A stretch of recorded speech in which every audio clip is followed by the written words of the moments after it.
I never thought that, at the age of 68, I would be standing, trembling in the cold winds of Queens, holding a birthday cake that no one wanted to receive.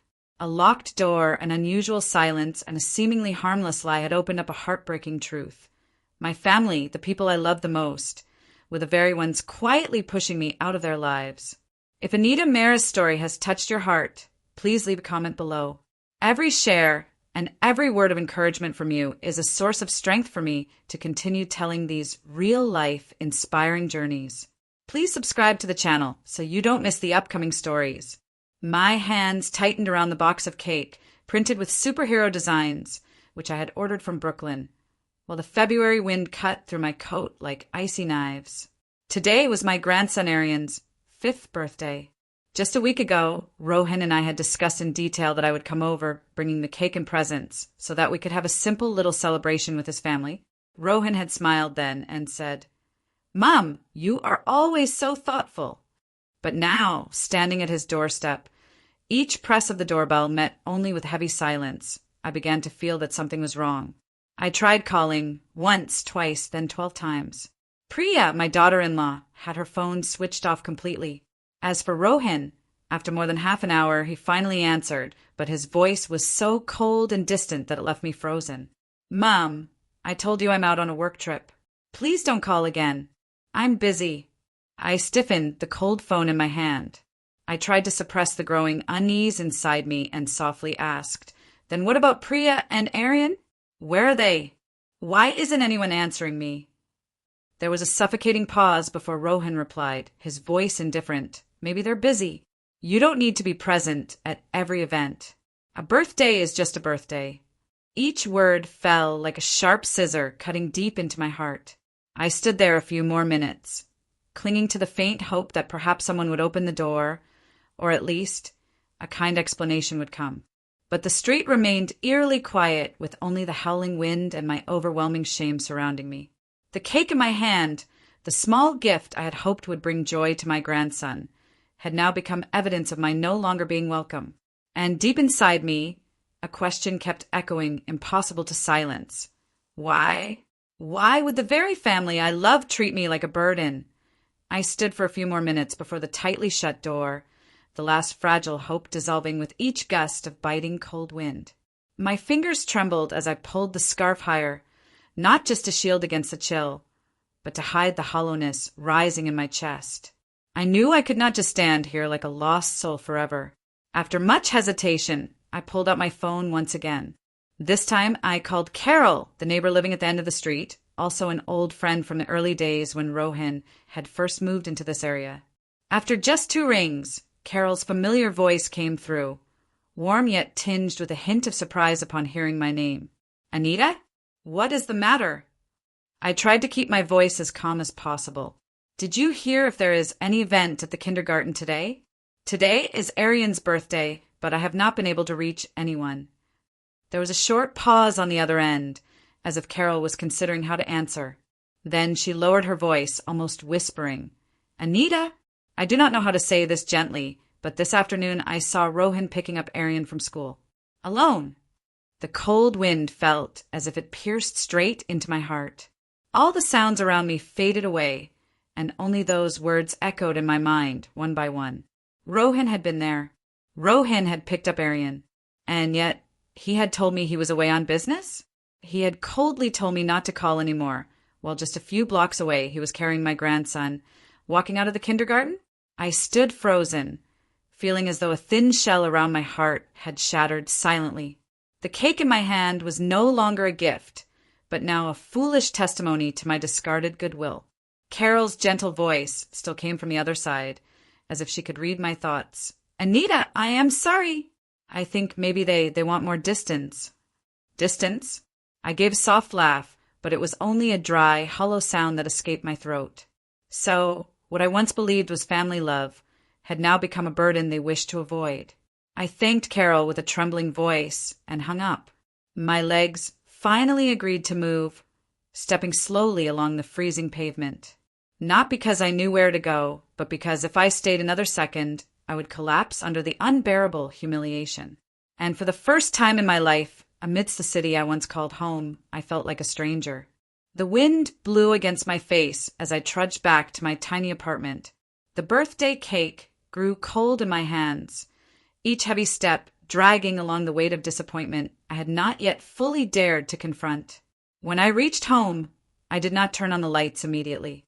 I sat silently on the chair near the window, still cradling the unopened cake box, my eyes fixed on the blurred streetlights outside. Where had I gone wrong? Was it because I loved too much, intervened too deeply? Or was it simply that when people no longer need you, everything you do, no matter how good, becomes a burden? It took a long time before I gathered enough strength to move. I went to the small table where I kept important documents and searched for the old folder I had tucked away years ago, the copy of the property transfer agreement for Rohan. The thin sheet of paper carried all the innocent trust one had once placed in my son. I remembered clearly the day Rohan bowed his head before me, his voice filled with desperation, pleading for my help. That two-bedroom house, my husband and I had worked hard for nearly 2 decades to save for it. I had gifted it to my son without conditions, without calculations, only hoping that he and his young family would have an easier start. I turned each page slowly, swallowing pieces of memory with every line. At the end of the contract, a small printed line that I had almost overlooked back then caught my eye. Any sale, mortgage, or transfer of this property requires the written consent of the donor. I froze. A faint ray of light pierced through the heavy darkness in my heart. Yes, I was not as powerless as I had thought. There was still a clause protecting me, a slender thread connecting me to the home that had been so casually dismissed. I picked up my phone and searched for the number of the community legal aid office near the city library, a place I had once heard provided free consultations for senior citizens. A warm, deep female voice answered on the other end. Legal Assistance Center. How may I help you, madam? I took a long breath, forcing my voice to remain steady. I need advice on protecting my rights regarding a family property. For the first time in many days, my voice did not tremble. And in that moment, I knew. If my family chose to cast me aside, then I would choose myself. The next morning, I draped myself in a long coat and made my way to the city library, where the community legal aid office was located. The biting cold slowed my steps more than usual, but the resolve in my heart had never been stronger. Inside the old brick building, everything was quiet and orderly. I queued up along with a few other elderly people, clutching my bundle of documents as if holding on to the last remnants of my dignity. When my turn came, a young receptionist welcomed me with a friendly gaze and led me into a small room where a middle-aged woman with graying hair was waiting. Good morning. I am Sunita Kapoor, she introduced herself in a warm voice. How can I assist you today? I handed her the stack of papers, trying to keep my voice steady as I recounted my story, the house I had once gifted my son's cold silence, and the fact that they had secretly listed the property for sale behind my back. Sunita carefully flipped through each page of the contract. When her eyes rested on a crucial clause, she nodded slightly. Here it is.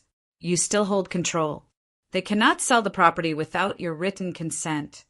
A part of me wanted to break down and cry right then, but instead I gripped my hands tightly together under the table, holding myself in. I asked, what should I do? Sunita leaned forward, her voice firm. We will file for an emergency injunction to temporarily freeze the asset. This will prevent them from executing any transactions until the matter is properly decided by the court.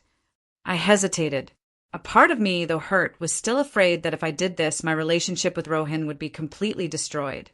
I said quietly, I don't want to start a lawsuit, but I also cannot allow them to continue treating me with such disrespect. Sunita smiled gently, her eyes seeming to see the struggle within me. Anita, this is not about revenge. This is about protecting what you have worked your entire life to build. Those words were like a warm breeze, fanning the faint embers of my self-respect back to life. I nodded, my voice steadier. I will do it. When I left the legal aid office, the copy of the injunction application in my hand, I no longer felt as small as I had the previous night. I did not yet know what battles awaited me, but for the first time in years, I walked with my back straight and my heart no longer trembling. I knew I was about to enter a difficult confrontation, but this time I would not remain silent. 2 days later, As I was making tea in my small kitchen, the doorbell rang. I quickly glanced through the peephole and saw Rohan and Priya standing there, both their faces tense, their eyes guarded and defensive. I took a deep breath before opening the door. They stepped in, the cold air from outside rushing in, heavy like the ghost of unspoken words. Priya spoke first, her voice curt. "We have received the court notice. Do you really want to escalate matters to this extent, Ma?" I did not reply. I simply sat down on the chair opposite them, holding my warm cup of tea. Without any words, my silence answered everything. Rohan sat down beside me, rubbing his forehead, his voice weary. "Ma, you had already given us that house. Legally, it belongs to us now. Why are you making things so difficult?" I looked straight into his eyes, for the first time in my life without flinching. "Yes, I gifted the house, but the agreement clearly states, any transaction requires my consent. You both chose to sell it secretly without informing me. Did you think I would not find out? Or did you simply think I would not dare to object?" No one replied. Priya avoided my gaze, while Rohan only bowed his head. I continued, my voice soft but sharp as a blade. "This is not just about property. This is about respect. You did not only take the house, you took away my trust, my dignity, and my sense of belonging." Priya clenched the sleeves of her coat, as if about to say something, but remained silent. The air inside that small room felt thick and suffocating. Finally, Rohan looked up, his face a mix of shame and desperation. "Ma, things have really been very difficult. Arian's school fees, the debts, the living expenses. We just wanted to find some way to breathe a little easier." I nodded slightly, not out of immediate forgiveness, but because I understood life's pressures are real. But the hurt I carried was just as real. "I am not your enemy," I said, "but I am no longer the silent mother who allows others to decide her fate." Rohan sighed, and Priya kept staring out of the window. The conversation ended in silence. No apology, no promises. But as the door closed behind them, I knew this time I had kept my voice. And whatever the outcome, I would not retreat again. The days that followed passed in a heavy silence. I did not call Rohan, nor did I receive any calls from their side. Every morning, as the faint sunlight filtered through the small window, I reminded myself that I had done the right thing, though inside, I still occasionally felt sharp pangs of loss. Instead of worrying about things beyond my control, I started focusing on the small things I could manage. One afternoon, as I walked past the local community center, I noticed a notice board announcing a gardening class for senior citizens. Something within me urged me to stop. I enrolled immediately, a small action, but carrying a big resolve. I needed to build a life for myself, one that no longer revolved around those who no longer needed me. On the first day of class, I fumbled with my new gloves and trowel, feeling like a child trying to do housework for the first time. But those around me, mostly in their 60s or older, welcomed me with gentle smiles and encouraging eyes. My hands clumsily planted the first few flowers, but my heart grew calmer with each stroke of the spade against the earth.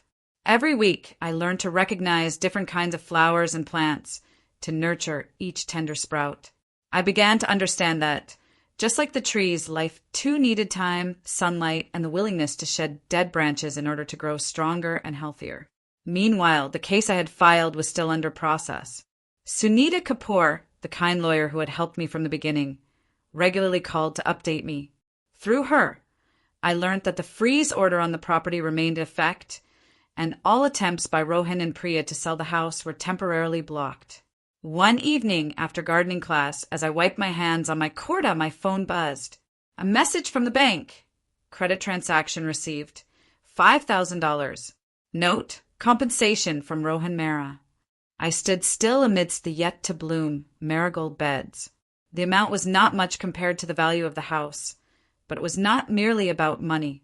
It was an acknowledgement, hesitant, awkward, that what I had given was not invisible, nor something to be taken for granted. I did not reply. There was no need to rush to close anything. Sometimes silence itself is the clearest answer. And in that moment, I knew I was no longer chasing after anyone. I had begun to sow the seeds of my own life, with my own hands, with my own heart, and this time with true belief in myself. As time passed, everything gradually settled, like a lake after a storm. I continued attending gardening classes, tending to each little pot on my balcony, building a simple yet meaningful life for myself. Rohan did not reach out again, but I knew the pressure was weighing heavily on him.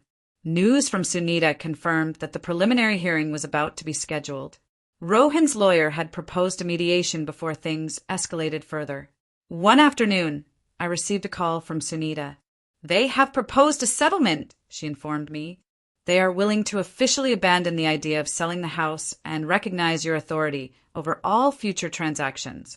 They are also offering a small compensation if you agree to withdraw the injunction." I sat quietly by the window, watching the tender shoots sway under the soft early spring sunlight.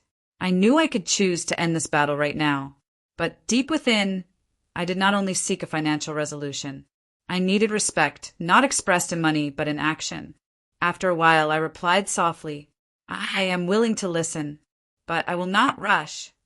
I wanted Rohan and Priya to have time to reflect, to feel the weight of the hurt they had caused, not merely through legal terms, but through the loneliness, through the coldness of a fractured relationship. While waiting, I continued planting seeds of goodness for myself. I enrolled in a weekend painting class, making friends with a group of elderly women who had also endured similar wounds. We shared our stories of loss and rebirth, and laughed heartily when arguing about which flowers needed more sunlight. I no longer sat by the window waiting for messages from my family. I no longer counted the holidays on which I was forgotten. My life was no longer defined by who needed me or who forgot me. That spring, when the first roses bloomed on my little balcony, I realized that I had achieved something I once thought impossible. Rebuilding a life from scratch, and more importantly, rebuilding it from my own self-respect. And this time, whether Rohan came forward to seek reconciliation or not, whether Priya recognized her mistakes or not, I would never again return to being the silent woman I once was. A few weeks later, when the carnations on my balcony had begun to bloom brightly, I received a message from the bank. Rohan had transferred a small amount again, this time with a short note. "Sorry, Mom."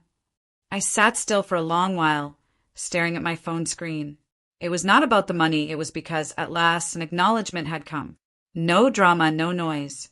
Just a quiet message, but enough to soothe an old scar. That same day, Sunita called me. "We have received the official settlement," she informed. "The house will not be sold. You will retain the right to approve or deny any future transactions. If you agree, we can withdraw the injunction and close the case." I exhaled lightly, as if a heavy weight had slid off my chest. "All right," I said, "I agree.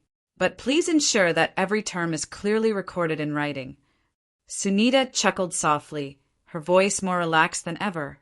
"I will personally check every word." The day I signed the withdrawal papers, the sun was gentle. I wore my favorite cream-colored cardigan and walked slowly but steadily to the lawyer's office. There was no more feeling of bitterness or sorrow. I was not signing out of defeat. I was signing because I had reclaimed my rightful place, not through begging, but through unwavering strength. And I knew, from now on, no one could take that value away from me. A few days later, while I was cleaning out the old bookshelf, my phone rang.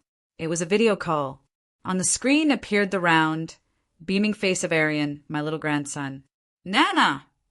He squealed, waving his hand excitedly. I laughed, the layers of old worries melting away like clouds. "What are you doing, my darling?" I asked. Aryan pulled out a drawing from behind his back, a bunch of pink carnations, with scribbled words above it. "For Nana! Love you!" My heart tightened, not with sadness, but with the sweet warmth that spread through my whole being. No matter how adults hurt each other, no matter how ugly things may cloud family bonds, the pure, simple love of a child still remains, untouched, just like the very first day. And at that moment, I knew for sure, no matter how life changes, true love will always find its way back. Life gradually settled into a peaceful rhythm, much like a small stream flowing past rugged stones, slow but never ceasing. I continued to keep in touch with Aryan. Every now and then, the little boy would call me, sharing innocent stories about his school and showing me the new paintings he had made for me.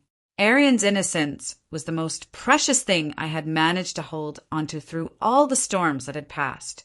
As for Rohan and Priya, they no longer maintained a deliberate distance, but neither were they particularly close. Our calls and messages were brief and courteous, no longer filled with expectations or resentment. Perhaps that was the level of closeness we could manage at this point, and I accepted it without the heartache I once used to feel. One morning, while watering the new flower pots on my balcony, I received a notification from a local housing support office. A small flat in an independent senior community was ready for me to move into if I wished. There was a time I feared change, a time when the thought of being alone seemed unbearable. But standing before this new opportunity, all I felt was relief. I realized that starting over was not a failure, it was a brave choice. I decided to take the flat, a small place with a sunlit balcony where I could continue to grow flowers and write new chapters of my life. As I packed up my belongings from the old apartment, I did so with a gentle smile, no longer burdened by regret or the feeling of abandonment. Regarding the old house that I had once gifted to Rohan, we agreed to retain it and rent it out. A young couple, both nurses, moved in, bringing fresh life to the place. The rental income was shared equally, enough to ease Rohan's financial strain, and enough to give me a sense of independence in my new life. On the afternoon of my moving day, Arian called me via video. He waved excitedly through the screen and asked, "Nana, does your new house have lots of flowers?" I laughed, turning the phone to show the balcony bursting with carnations, daisies, and budding hyacinths ready to bloom. "See here, Arian, there is always room here for flowers, and for you too." In the golden sunlight of that afternoon, I realized that I had not only found a new home, but had found myself once again stronger, more peaceful, and no longer needing anyone's permission to be happy. That spring arrived gently, as if the whole world was learning how to begin again with me. My new apartment was flooded with sunlight, and each morning I was awakened by the chirping of birds outside the balcony. The plants I lovingly tended began to sprout fresh shoots. Carnations and chrysanthemums stretched towards the breeze, reminding me that life always finds a way, even after the coldest winters. I no longer counted the days, waiting for a call or an apology. I had learned how to let my heart grow lighter, making space for small joys each day, an afternoon spent watering my plants, a warm conversation with new friends at the gardening club, or simply quiet moments beside a steaming cup of tea. Arian would often call me. Every time I heard the clear, happy sound of the boys' laughter, my heart would soften, blooming warmly like a late flower. I knew that no matter the cracks between me and his parents, this pure love would forever be the strongest bridge between us. One Saturday afternoon, while I was sitting on the balcony reading, I received a message from Rohan. It was brief, clumsy, but sincere. "Thank you, Ma, for not giving up on me, even when I did not deserve it." I smiled and did not reply immediately. Not because I was angry, but because I understood sometimes true forgiveness does not need to be spoken aloud. It comes from choosing to continue living, with strength, with kindness, and not letting the past define all that we can become. That evening, I sat by the window, watching the city lights twinkle like lost stars. I thought quietly to myself, life does not always give us perfect families or perfect endings, but it always gives us the chance to love ourselves again, to find worth that is not dependent on anyone else's approval. My name is Anita Mera. I am 68 years old. Once, I had lost myself in silent sacrifices. But today, I stand here, whole, free, and enough, not because someone permitted me to, but because I gave myself the chance to bloom once more. Thank you for staying with me till the very end. If Anita Mera's story touched your heart, please leave a comment below. Every share and every word of encouragement from you is a source of strength that inspires me to continue telling these real-life journeys full of inspiration. Please subscribe to the channel so you do not miss the upcoming stories.